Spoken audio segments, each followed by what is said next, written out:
नमस्कार, स्वागत है आपका सत्यमेव जयते चैनल में यानी एसटीवी में। और मैं हूं भारत की राजधानी नई दिल्ली से डॉक्टर हरीशचंद्र लखेरा। गुजरात विधानसभा के स्पीकर राजेंद्र त्रिवेदी जी ने पिछले दिनों एक बयान दिया। वह बयान बहुत सुर्खियों में नहीं आ पाया। मैं आपको बताऊंगा उसके बारे में। अब वो क्या था?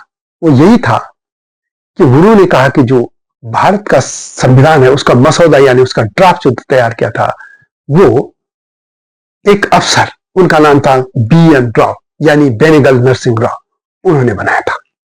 और यह बात खुद डॉक्टर भीमराव अंबेडकर ने भी ये बात स्वीकारी थी और संविधान सभा की बैठक में स्वीकारा था।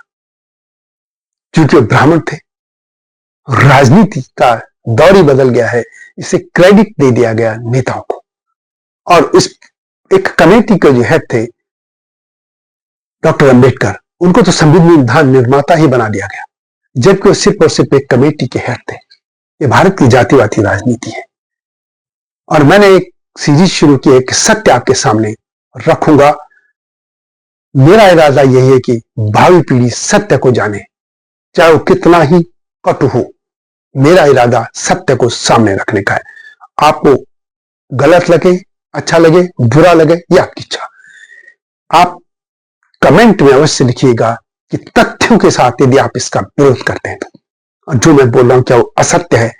इस तरह की एक सीरीज में पहले दे चुका हूं कि भारत में गांधी न राष्ट्रपिता है ना अंबेडकर संविधान निर्माता सरकार के दस्तावेजों में, उसको देखिएगा। लेकिन मैं बात करूंगा कि संविधान का मसौदा वास्तव में तैयार किसने किया था, इसी मुद्दे पर मैं बात करूंगा। लेकिन जब तक मैं आगे बढ़ूंगा, आपसे अनुरोध है कि मेरे इस चैनल को यानी एसटीवी को, सत्यमेव जयते चैनल को सब्सक्राइब अवश्य कर दीजिए, जो चैनल में नए हैं या जिन्होंने अब तक ऐसा नहीं किया है। और मेरा एक और चैनल है हिमालयी लोग, उसको भी देखिएगा, ये आपसे विनम्र अनुरोध है। तो बात करते हैं संविधान के जो ड्राफ्ट बना है। मैं एक छोटा सा एग्जाम्पल आपको देता हूं पहले, फिर बाद में बात करूं।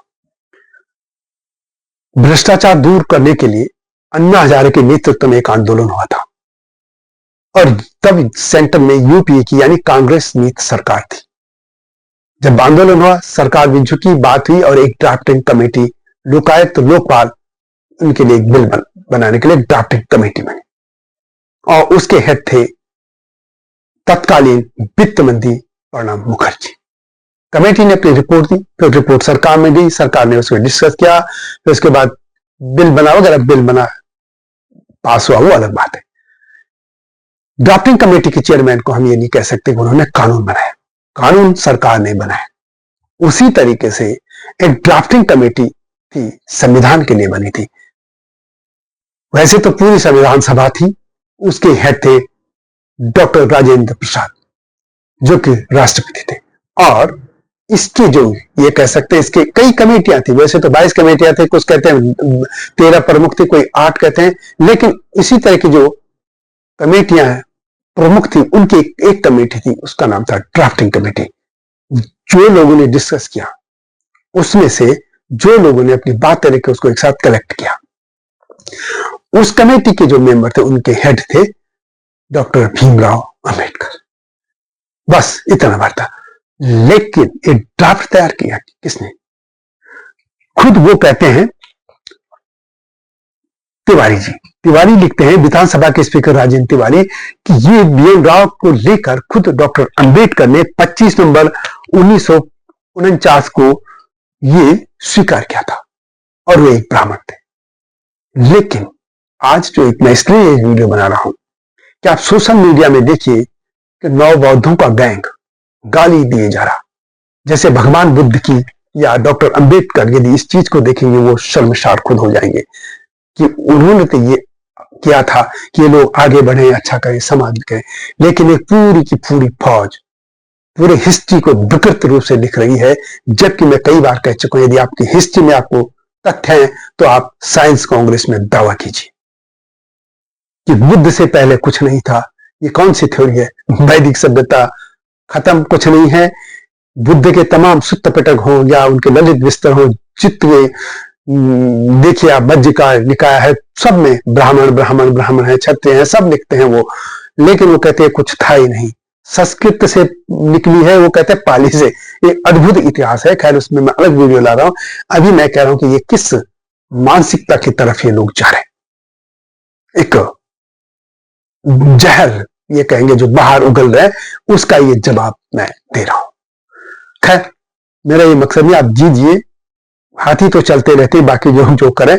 सवाल मेरा यही है कि ये जो तथ्य थे, वास्तव में भीमराव अम्बेडकर एक कमेटी के हेड थे, बस। और भारत सरकार के दस्तावेज भी कहते हैं कि इस तरीके का पद न अम्बेडकर को दिया गया था कि वो संविधान निर्माता है, कि न गांधी को कि वो राष्ट्र पिता है। पॉलिटिकल लोगों ने बोल दिया। और मैंने पहले भी कहा कि मंडल कमीशन की बात जब आई थी वीपी सिंह के जमाने में, जब यानी देश की राजनीति मंडल कमंडल में हुई थी, उसके बाद ही दलित वोट बैंक को पाने के लिए, दलितों के वोट पाने के लिए अंबेडकर नाम उठाया गया था।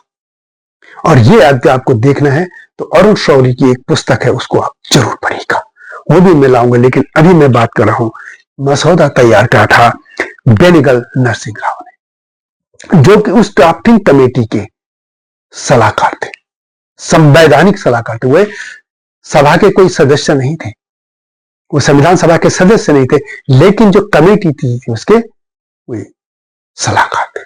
और पूरा ड्राफ्ट उन्होंने तैयार किया था और क्रेडिट मिल गया डॉक्टर अंबेडकर को। वो खुद डॉक्टर अंबेडकर इस चीज को स्वीकारते। और ये हिस्ट्री की किताबों में और मेरी चुनौती है, यदि ये गलत है तो चुनौती है मेरी, बताइए कहां गलत है। क्या बीएन राव ने नहीं तैयार किया था संविधान का मसौदा? मैं ये नहीं कह रहा कि डॉक्टर अंबेडकर ने नहीं किया काम, उन्होंने भी किया।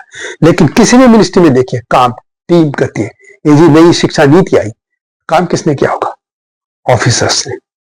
यदि वक्फ बोर्ड की बात हो रही है, जो संशोधन के जो कानून है, उसमें जगदम्बिका पाल एक कमेटी बना दी है, संसदीय कमेटी, जो उस सरकार के बिल को देख रही है।